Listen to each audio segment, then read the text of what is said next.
Group D എക്സാമിന് previous ആയിട്ട് ചോദിച്ച ഒരു ക്വസ്റ്റ്യൻ ആണ്. Simplify 3x² the whole raised to 5 divided by 6x raised to -2 the whole square. അപ്പോൾ ഈ തന്നിരിക്കുന്ന ക്വസ്റ്റ്യനെ നമ്മൾ സിംപ്ലിഫൈ ചെയ്യണം. 3x² the whole raised to 5നെ നിങ്ങൾ സ്പ്ലിറ്റ് ചെയ്ത് എഴുതുക. അപ്പോൾ എങ്ങനെ എഴുതാം? 3 raised to 5 into x² the whole raised to 5 എന്ന് എഴുതാം. The whole divided by 6x raised to -2 the whole square നെ ഇതുപോലെ സ്പ്ലിറ്റ് ചെയ്ത് എഴുതുക. അപ്പോൾ 6² into x raised to -2 the whole square എന്ന് എഴുതാം. 3 raised to 5 എന്ന് പറഞ്ഞാൽ എത്രയാണ്? നമുക്കറിയാം 3 raised to 3 27 ആണ്. ആ 27ന്റെ കൂടെ 2 പ്രാവശ്യം 3 മൾട്ടിപ്ലൈ ആണ്. അപ്പൊ 27ന്റെ കൂടെ 3 മൾട്ടിപ്ലൈ ചെയ്യുമ്പോൾ 81 എന്ന് കിട്ടും. 81ന്റെ കൂടെ ഒരു പ്രാവശ്യം കൂടെ 3 മൾട്ടിപ്ലൈ ചെയ്യുമ്പോൾ 243 എന്ന് കിട്ടും. അപ്പൊ 243 ഇൻറ്റു ഇനി ഇവിടെ x² the whole raised to 5 നമുക്ക് എങ്ങനെ എഴുതാം?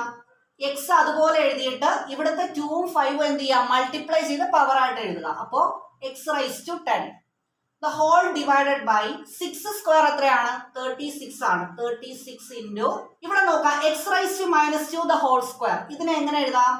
x raised to ഇവിടുത്തെ -2ഉം 2ഉം മൾട്ടിപ്ലൈ ചെയ്യുമ്പോൾ എന്ത് കിട്ടും? -4 എന്ന് കിട്ടും. അപ്പോൾ x raised to -4. ഇനി 243യെയും 36നെയും കട്ട് ചെയ്യാൻ പറ്റുമോ നോക്കാം. 243യെ ഞാൻ 3 വെച്ച് കട്ട് ചെയ്യാൻ പോവാണ്.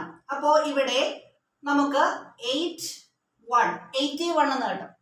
ഇവിടെ 36നെ 3 വെച്ച് കട്ട് ചെയ്യുമ്പോൾ 12 എന്ന് കിട്ടും. 81നെയും 12നെയും ഞാൻ വീണ്ടും 3 വെച്ച് കട്ട് ചെയ്യാൻ പോവാണ്. അപ്പോൾ 81നെ 3 വെച്ച് കട്ട് ചെയ്യുമ്പോൾ 27, 12നെ 3 വെച്ച് കട്ട് ചെയ്യുമ്പോൾ 4. അപ്പൊ നമുക്ക് ഇവിടെ 27/4 എന്ന് കിട്ടി. ഇനി ഇവിടെ നോക്കാം, x raised to 10 divided by x raised to -4. ഇതിനെ എങ്ങനെ എഴുതാം? ഇൻറ്റു x raised to ഇവിടെ ന്യൂമറേറ്ററിന്റെ പവർ മൈനസ് ഡിനോമിനേറ്ററിന്റെ പവർ ആണ് നമ്മൾ എഴുതുന്നത്. അപ്പോൾ 10 - -4 ആണ്. അപ്പൊ 10 - -4 എന്ന് പറഞ്ഞു കഴിഞ്ഞാൽ 10 + 4 ആണ്. എന്താണ് 10 + 4? 14 ആണ്. അപ്പൊ x raised to 40. അപ്പൊ നമ്മുടെ ഫൈനൽ ആൻസർ ആയി 27/4 x raised to 14. Option B ആണ് കറക്റ്റ് ആൻസർ. അങ്ങനെയാണെങ്കിൽ ഈ ക്വസ്റ്റിന്റെ ആൻസർ എന്താണെന്ന് നിങ്ങൾ കമന്റ് ചെയ്യുക. ഈ ക്വസ്റ്റിന്റെ ഓപ്ഷൻസ് ആണ് ഈ കൊടുത്തിരിക്കുന്നത്.